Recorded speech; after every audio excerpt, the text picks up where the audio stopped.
They say no news is good news. Hey, girl. Oh, hey. Did you hear the news? No, what? Oh, well, But whoever they are, they maybe didn't think that through.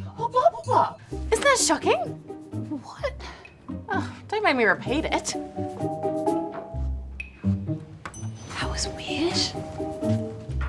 Because without news, What? you'd probably feel pretty out of the loop. Yeah, let's see what's making news.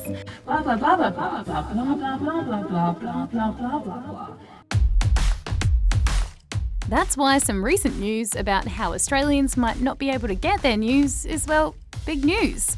And no, not just for BTN reporters.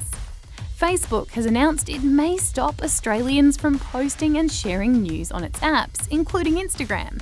And Google says it might start charging Aussies to use its search engine and YouTube, all because of news. So, what's going on? Well, it really comes down to where we get our news from. Sure, newspapers, TV and radio news are still a thing, but more Aussies than ever are getting their news online, particularly from social media. But that's been bad news for a lot of traditional news organisations because many rely on ads to make money. You see, if you're getting your news from an Instagram post or YouTube video and not clicking through to the news organisation's own website, then that ad money is probably going to the social media company instead. Many news organisations say that means they're not getting paid for the work they do. And now the Australian government says it wants to change that. This is world leading.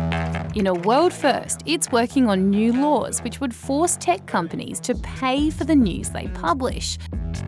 But that hasn't gone down so well with two of the world's biggest tech companies, Google and Facebook. That's why you might have seen messages like this pop up lately. Facebook says news content doesn't actually make it that much money, and instead it's the media companies that benefit from having more people see their stuff.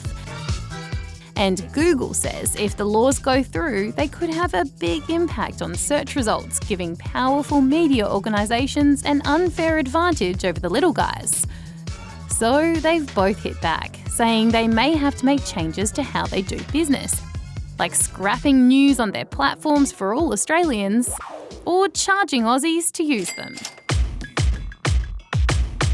Of course, even if the government follows through with its new laws, and Google and Facebook follow through with their threats, it wouldn't be the end of news. But experts say it would mean some big changes, ones that could cause other problems, like the spread of more fake news. Because legit news outlets wouldn't be popping up everywhere to spread the real news.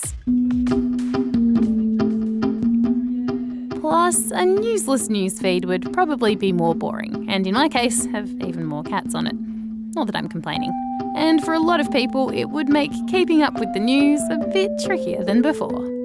Amelia, so on the show today, I'm thinking we just blah, blah, blah, blah, blah it out. Solid blah, blah all the way down. Amelia! Oh, yep. I said the panda cubs, they're 1 year old today. Oh, the pandas! Yes. That's news. There's news. No. News. Okay. Okay. Sounds so good. I'm going now. Yes.